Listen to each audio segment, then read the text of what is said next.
Luxurious. இது நம்ம family. மகாராஷ்டிராவில் மேற்கொள்ளப்பட்டுள்ள தேர்தல் ஏற்பாடுகள் குறித்த விவரங்களை செய்தியாளர் நிரஞ்சன் வழங்க கேட்கிறார். நிரஞ்சன், இந்த மக்களவை தேர்தலை பொறுத்த வரைக்கும் மற்ற மாநிலங்கள்ல அனல் பறக்க பரபரப்பா காணப்படுது. ஆனா மகாராஷ்டிராவை பொறுத்த வரைக்கும் பல இடங்களுக்கு தொகுதிகள் இன்னும் இறுதி செய்யப்படாம, இன்னும் வேட்பாளர்கள் பட்டியல் கூட அறிவிக்கப்படாம காணப்படுது. எதனால இந்த தாமதம்? அங்க இருக்கக்கூடிய நிலவரம் என்ன?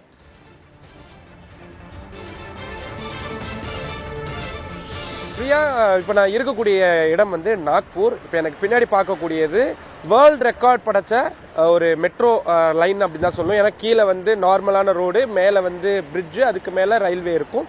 ஸோ இது நாக்பூருடைய அடையாளங்களில் ஒன்றா இருக்குது. ஸோ அதனால தான் நம்ம இங்கேருந்து இப்போ லைவ் பண்ணுறோம்.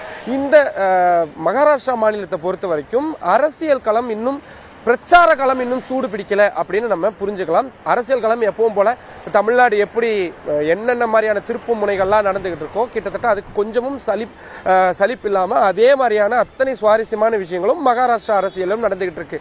ஆனால் வேட்பாளர் தேர்வுகளில் என்ன பிரச்சனை அப்படின்னா, மகாராஷ்டிராவை பொறுத்த வரைக்கும் டஃப் ஃபைட் போகும் அப்படின்னு எதிர்பார்க்கப்படுது. காங்கிரஸ் கட்சி 2000 ஆண்டு வரைக்கும் கோலோச்சின ஒரு மாநிலம் தான் மகாராஷ்டிரா.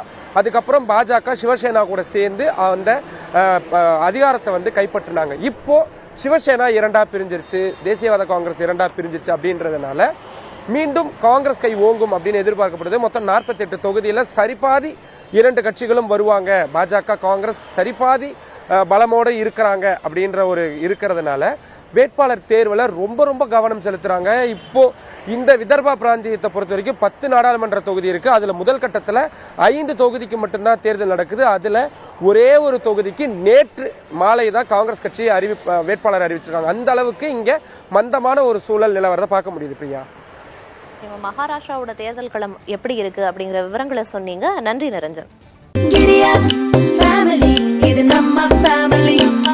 அன்பு Luxurious. இது நம்ம ஃபேமிலி.